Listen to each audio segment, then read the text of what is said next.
Betting app కేసులో YCP అధికార ప్రతినిధి శ్యామల విచారణ ముగిసింది. 3 గంటలకు పైగా శ్యామలను హైదరాబాద్ పంజాగుట్ట పోలీసులు ప్రశ్నించారు. బెట్టింగ్ వల్ల జరిగిన నష్టాన్ని ఎవరూ పోడ్చలేనిదన్న శ్యామల ఇలా చేయడం తప్పని తెలిపారు. తనపై నమోదైన ఎఫ్ఐఆర్ కొట్టేయాలని ఇటీవల శ్యామల పిటిషన్ దాఖలు చేశారు. శ్యామలను అరెస్టు చేయవద్దని పోలీసులను తెలంగాణ హైకోర్టు ఆదేశించింది. పోలీసుల విచారణకు సహకరించాలని శ్యామలకు ధర్మాసనం సూచించింది. ఇదే కేసులో ఇప్పటికే విష్ణుప్రియ, రీతూ చౌదరిని పంజాగుట్ట పోలీసులు విచారించారు. ఇన్వెస్టిగేషన్ జరుగుతోంది. మీ అందరికీ తెలుసు, విషయం కోర్టులో ఉంది. సో దీని గురించి ప్రస్తుతము మాట్లాడడం అనఫీషియల్ అవుతుంది. ఆ విషయం నాకంటే బాగా మీకే తెలుసు. సో డెఫినెట్గా మేము ఇన్వెస్టిగేషన్కి కోఆపరేట్ చేస్తున్నాము.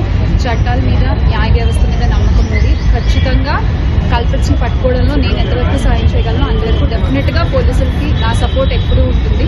డెఫినెట్గా ఇది తప్పు. అండ్ ఆ కుటుంబాలకు ఎవరైతే నష్టపోయారో వాళ్ళకు కూడా ఖచ్చితంగా ఆ లోటు ఎవరు తీర్చలేనిది. ఇంకా ముందు ఇలాంటివి ఏమీ జరగకుండా తీసుకోవాల్సిన